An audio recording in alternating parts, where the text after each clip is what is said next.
Okay, hi everybody.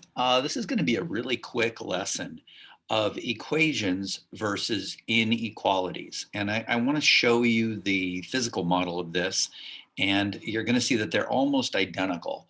We've got 2x plus 6 on the left over here in the equation, and it is balanced with 14. These little circles are 1 unit weights. The x's are unknown values or unknown weights. The inequality has the exact same situation, except that it's unbalanced in this case. On the right, rather on the left side, we have an equation. And the way that we could write this is I could write 2x plus 6 is balanced with 14 on the other side. And what I wanted to show you is that physically we can visualize what we're doing in algebra.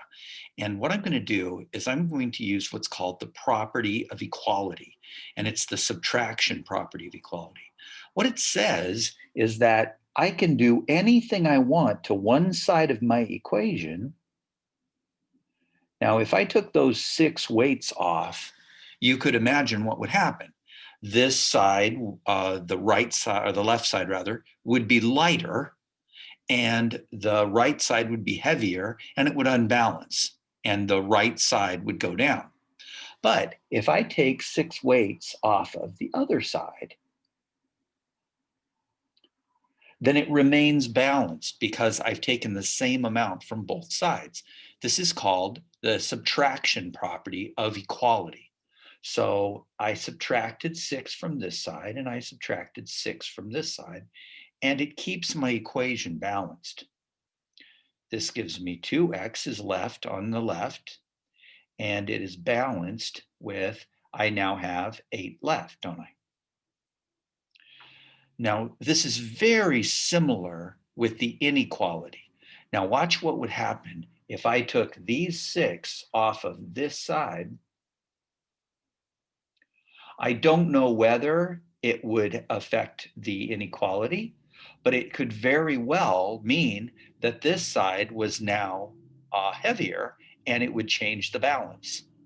But I know for certain that the balance would remain the same. In other words, if I take the same amount off of each side, then it is still unbalanced by the same amount, and it stays in the same way. This side will still be heavier than this side. If I take these off, I don't know whether it's going to change it or not. So it's a little bit different situation, but keep in mind, I am using the subtraction property of inequality, which instead of maintaining the balance, it maintains the same imbalance. So it's very similar.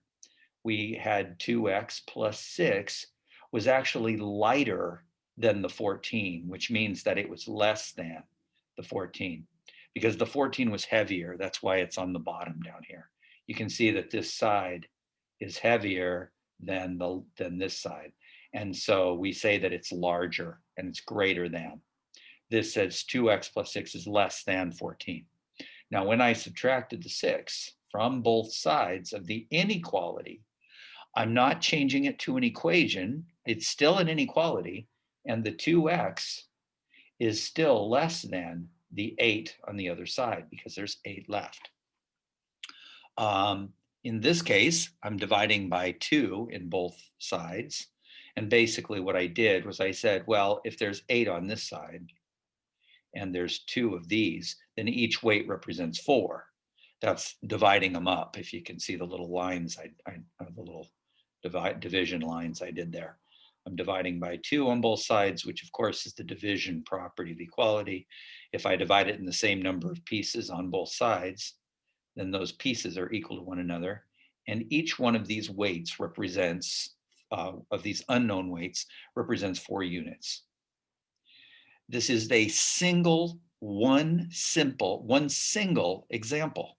And it is the only solution.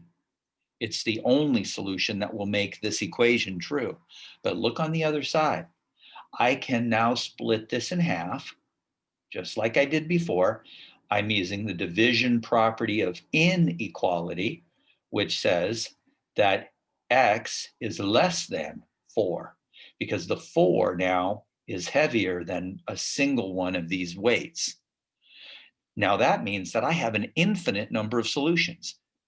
X might weigh 3 units. It might weigh 2 units. It might weigh 1 unit. In fact, it could weigh any number of decimal units. For example, it might weigh 3.5 or 3.2. And there's a lot of different ways to express that. One way to write it is like this. And in other videos, we're going to see other ways of expressing an infinite number of solutions, which actually happens. It's very different than the infinite number of solutions on the equations. So hopefully that makes sense to you, and you'll be able to solve some inequalities.